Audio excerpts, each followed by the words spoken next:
The sterile scent of antiseptic and stale coffee clung to Dr. Eris Thorne's scrubs, a familiar aroma that had defined his existence for the past 3 decades. His hands, though lined with age, moved with an almost preternatural precision as he methodically organized the surgical instruments on the stainless steel tray. Each clamp, each scalpel, each suture needle had a designated place, a silent testament to the meticulous order he imposed upon the chaos of the operating room. He was a man of routines, a creature of habit, and in the high-stakes world of cardiac surgery, consistency was often the difference between life and death. Today, however, felt different. A palpable tension hummed beneath the fluorescent lights, a prelude to the storm that was brewing. At 6 a.m., the hospital was still largely quiet, but the emergency department had already begun its relentless churn. Eris glanced at the digital clock on the wall. 6:03. His shift officially started at 7 o'clock, but he learned long ago that the critical moments often arrived before the first cup of coffee. He was an anomaly in the gleaming, modern facility of St. Jude's Medical Center. His salt and pepper hair, once a vibrant black, now leaned heavily towards the white. His eyes, though still sharp and intelligent, held the weary wisdom of countless sleepless nights and impossible choices. He didn't fit the typical image of the young, ambitious resident, nor the seasoned, politically savvy attending. He was Eris. Just Eris. And that, in itself, was a problem for some. The first tremor of the coming crisis arrived at 6:15 with the frantic ringing of his pager. He recognized the code: Stat, ER, trauma. Cardiac. His gut tightened.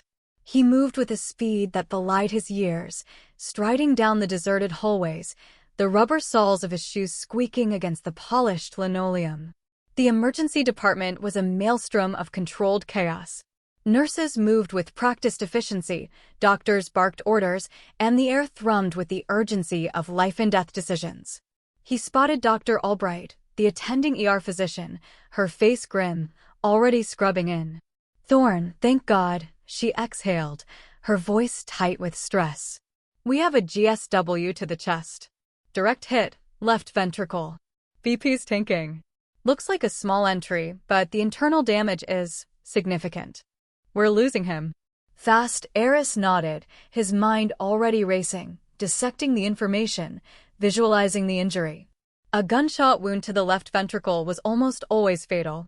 The heart, a delicate pump, could not tolerate such a breach for long. "Time of injury?" he asked, pulling on a surgical mask. "Approximately 15 minutes ago. Paramedics brought him in 5 minutes back. He's a young male, mid-20s. No ID yet," Albright added, her eyes darting between Eris and the patient, who lay pale and still on the gurney, a team of nurses already performing compressions. Eris approached the patient, his gaze sweeping over the monitor. The rhythmic beep of the cardiac monitor was erratic, a desperate struggle against the encroaching silence. He felt for a pulse, a faint, thready beat beneath his fingertips. "He's crashing.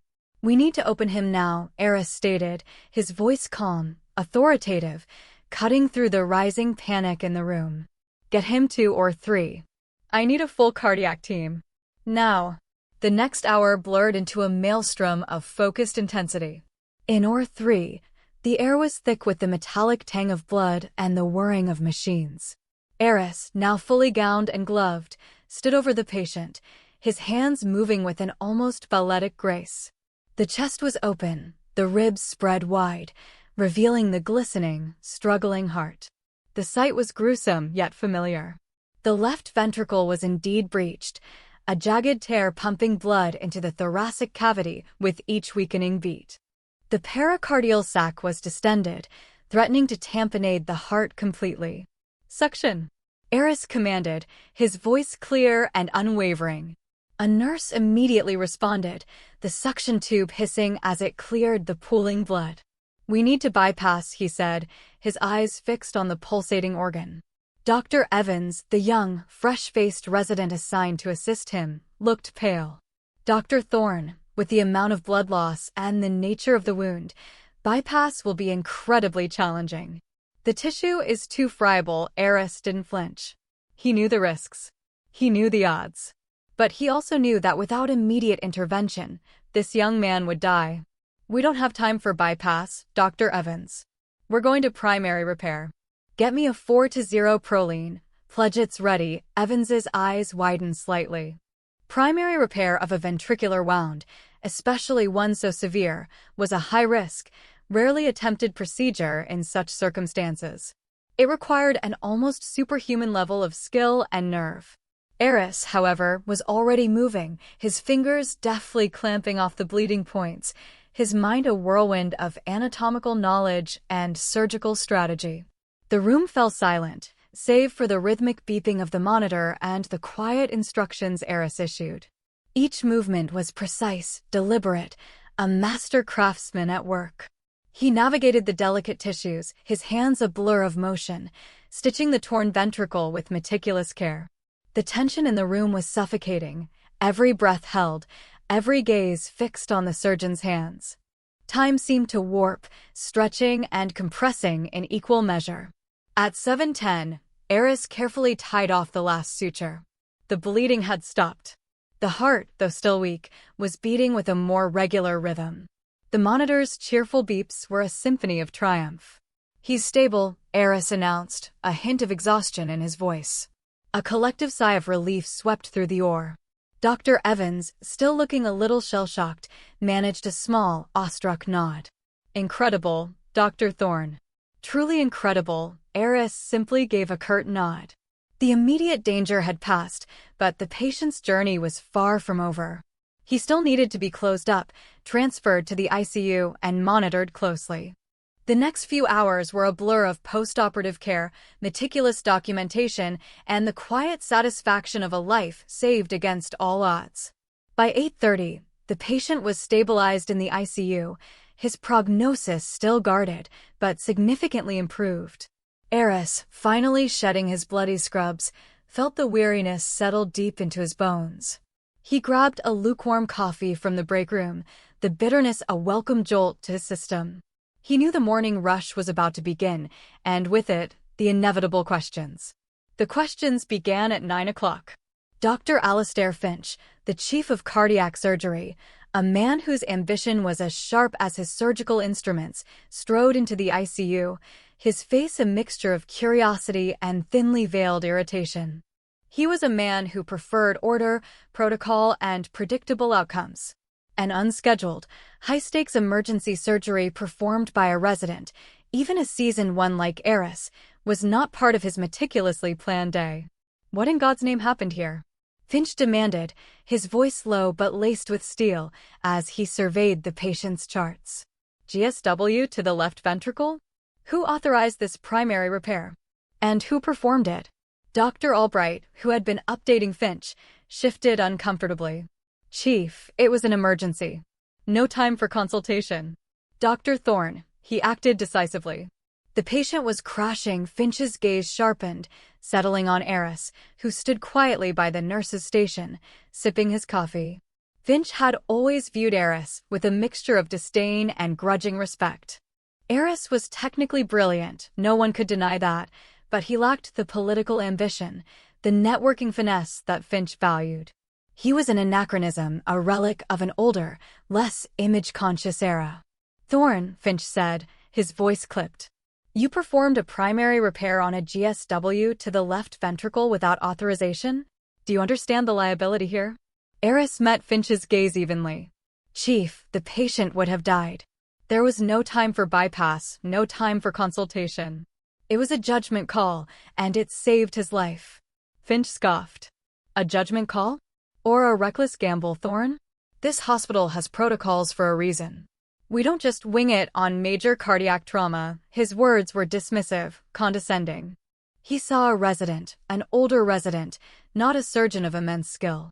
"The patient is alive, Chief," Eris stated, his voice calm, unwavering. "His heart is beating." "That's the protocol I followed." Finch's face flushed with annoyance. He hated being contradicted, especially by someone he considered beneath him. "We'll discuss this later, Thorne. In my office. 1400 hours. Be there." He turned on his heel and walked away, his anger a palpable presence in his wake. The nurses and junior residents exchanged uneasy glances. They knew Finch's reputation. He was a shark, and Eris was now in his crosshairs. Eris, however, simply finished his coffee, his expression unreadable. He had faced Finch's wrath before. He had faced worse. At 1400 hours, Eris sat in Finch's opulent office, the plush carpet and mahogany desk a stark contrast to the sterile pragmatism of the Ore. Finch sat across from him, leaning back in his leather chair, a self-satisfied smirk playing on his lips. "Thorn, let's be frank," Finch began, his voice dripping with false cordiality. "Your actions this morning, while successful, were highly irregular. They put the hospital at immense risk. We have a reputation to uphold." Eris remained silent, his gaze steady. He knew this was not about protocol, but about power. Finch saw him as a threat, an unpredictable element in his carefully constructed empire. "You've been a resident here for how long now, Thorn? Over a decade, isn't it? Most residents complete their training in 5 to 7 years. It raises questions, doesn't it? About your commitment, your suitability for advancement." The implication was clear. Eris was too old, too slow, too unconventional. He was a perpetual resident, a man stuck in a professional purgatory, and Finch intended to keep him there. "My commitment is to my patients, Chief," Eris replied, his voice devoid of emotion. "And my suitability is proven by the fact that a young man is alive today who, by all conventional standards, should be dead." Finch's smirk vanished. "Don't be glib, Thorn. This isn't a debate. This is a warning. Any further deviation from protocol, any further judgment calls outside the chain of command, and your residency will be terminated. Understood?" Eris simply nodded. He understood. He had always understood. The hospital grapevine, a notoriously efficient system, quickly buzzed with the story. "The old resident saved that kid," was the common whisper. Finch is furious. The praise for Eris, however, was usually accompanied by a caveat, "But he's just a resident. What does he know?" This perception, ingrained in the institutional culture, was a constant shadow over Eris. He was perpetually underestimated, his experience and skill dismissed because he didn't fit the expected mold. The next few days were a tense reprieve. The patient, miraculously, continued to improve, a testament to Eris's surgical prowess. But the underlying animosity between Eris and Finch simmered, a silent battle for control and recognition. Eris continued his duties, his movements as precise and deliberate as ever, but a subtle shift had occurred. He felt a renewed sense of purpose, a quiet defiance. He was not just a resident, he was a surgeon, and his worth was not determined by titles or protocols, but by the lives he saved. The second crisis struck a week later at 11 a.m., in the middle of a routine appendectomy. Eris was assisting Dr. Henderson, a senior attending, when the overhead PA system crackled to life, its voice urgent. "Code blue. Or 5. Code blue or 5. All available cardiac staff to or 5 immediately." A collective gasp went through or 7. Or 5 was where Drive Finch was performing a complex aortic valve replacement. A code blue there meant something catastrophic.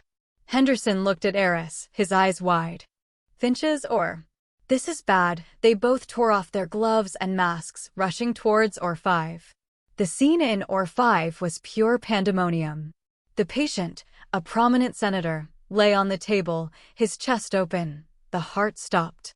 Dr. Finch, his face pale and sweating, was frantically trying to restart it, his movements less precise, more desperate. Blood was everywhere. The bypass machine, usually a silent, humming workhorse, was alarming loudly, its display flashing critical errors. "We have a complete pump failure," a perfusionist shouted, his voice strained. "The main line has ruptured. We're losing all pressure." Finch, covered in blood, looked up, his eyes wild with panic. "What?" "No. Get it fixed. Now." But the damage was extensive. The main arterial line, weakened by a manufacturing defect, had burst under pressure, spewing blood and rendering the bypass machine useless. The patient was exsanguinating, his life draining away with each passing second. The room was a tableau of horror. Nurses were frozen, junior residents looked terrified, and Finch, the usually unflappable chief, was visibly crumbling under the immense pressure. "We're losing him," Finch roared, his voice cracking. "He's flatlining. Get me another pump. Get something." But there was no time. The senator's heart had stopped, and without the bypass machine, there was no way to oxygenate his blood or restart his circulation. He was effectively dead on the table. Eris, his mind racing, assessed the situation in a split second. The bypass machine was irrevocably compromised. There was only one option, an extreme, almost unheard of measure: direct manual cardiac massage, while simultaneously attempting to repair the ruptured aorta under direct vision, without the aid of cardiopulmonary bypass. It was a Hail Mary, a desperation play that few surgeons would even contemplate. "Chief." Eris's voice cut through the chaos, clear and commanding. "We need to manually massage the heart. Dr. Evans, get me the large aortic clamps, stat. Dr. Henderson, prepare for direct aortic repair. I'll handle the massage." Finch, still reeling from the shock, stared at Eris, his mind struggling to process the rapid-fire instructions. "Manual massage? Thorne, are you insane? We can't repair the aorta without bypass." Eris ignored him, already positioning himself. "We have no choice, Chief. He's dying. Dr. Evans now." Evans, remembering Eris's earlier feat, instinctively obeyed, handing him the clamps. Eris's hands, strong and steady, plunged into the open chest cavity, his fingers finding the senator's heart. He began a rhythmic, powerful compression, his eyes fixed on the monitor, willing a beat back into existence. The room watched in stunned silence as Eris's hands became the temporary heart, pumping blood through the senator's lifeless body. Under Eris's unwavering command, the team, still in shock, slowly began to respond. Dr. Henderson, guided by Eris's precise instructions, moved to repair the ruptured aorta, his hands shaking slightly. Finch, still visibly shaken, simply stood there, watching, his authority momentarily eclipsed by Eris's sheer confidence and decisive action. The minutes stretched into an eternity. Eris's arms ached, his muscles screaming in protest, but he pushed through the pain, his focus absolute. He could feel the senator's life force, fragile and flickering, responding to his touch. Slowly, miraculously, a faint, irregular beat appeared on the monitor. Then another. And another. "He's in sinus rhythm," a nurse gasped, tears welling in her eyes. The senator's heart, against all odds, had restarted. Eris, his face glistening with sweat, continued the massage for a few more crucial minutes, ensuring stability, before carefully withdrawing his hands. Henderson, his own hands now steady, had completed the aortic repair. The crisis had passed. The senator was alive. The aftermath in OR5 was a mixture of stunned silence and profound relief. Finch, still pale, looked at Eris, his expression unreadable. The arrogance, the disdain, had vanished, replaced by something akin to awe and, perhaps, a flicker of shame. "Thorne," Finch finally managed, his voice hoarse. You just saved him." "You saved the senator," Eris simply nodded, utterly exhausted, but with a quiet sense of triumph. The senator was transferred to the ICU, his condition critical but stable. The news of the impossible surgery spread like wildfire through the hospital, then beyond, into the media. The senator's life had been saved by a miracle, and the miracle worker was an enigma. The next morning, the hospital was abuzz. The media descended, demanding answers. The hospital board convened an emergency meeting. At 9 o'clock, Dr. Alastair Finch stood before the board, his face a complex mixture of exhaustion, humility, and a nascent respect. "We faced a catastrophic pump failure in OR5 yesterday," Finch began, his voice surprisingly subdued. "The patient, Senator Thompson, was minutes from death. No conventional intervention would have saved him." He paused, then continued, his gaze sweeping across the boardroom. "But one surgeon, one man, stepped up. He took immediate, decisive action, performing direct manual cardiac massage and guiding the team through an emergency aortic repair without the aid of bypass.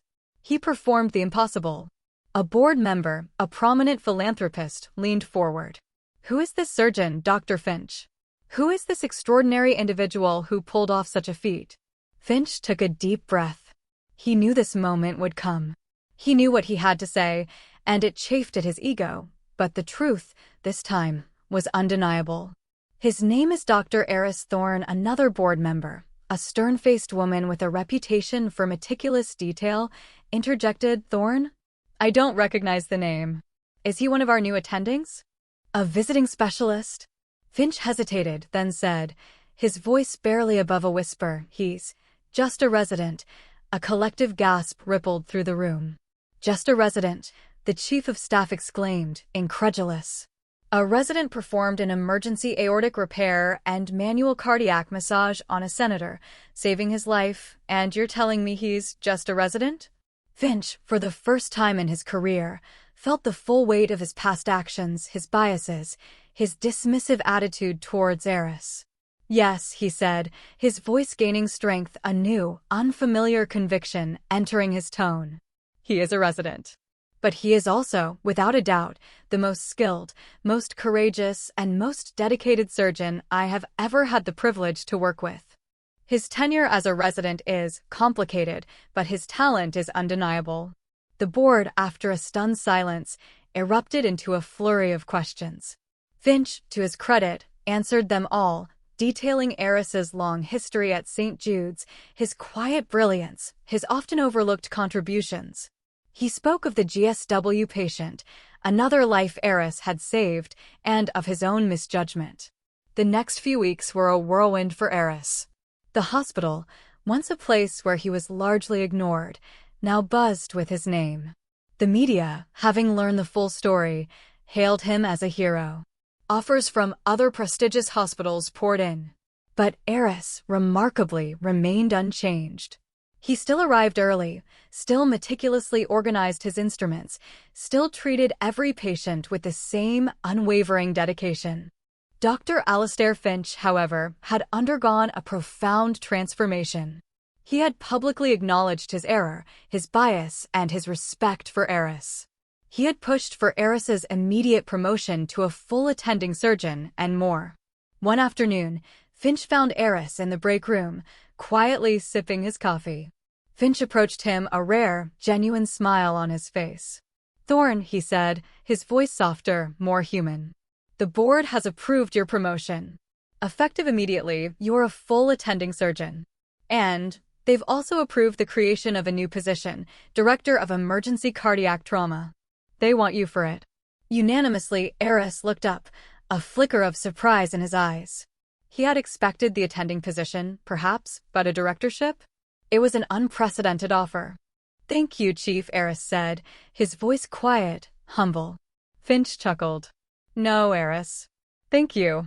You taught us all a valuable lesson. About what truly matters in this profession. About what true expertise looks like, regardless of the title on the badge. Eris simply nodded, a small, knowing smile playing on his lips. The sterile scent of antiseptic and stale coffee still clung to his scrubs, but now it carried a different aroma, the sweet scent of vindication, of quiet triumph, and of a lifetime of dedication finally, undeniably, recognized. He was no longer just a resident. He was Dr. Eris Thorne, the surgeon who pulled off the impossible, and the hospital, finally, saw him for who he truly was.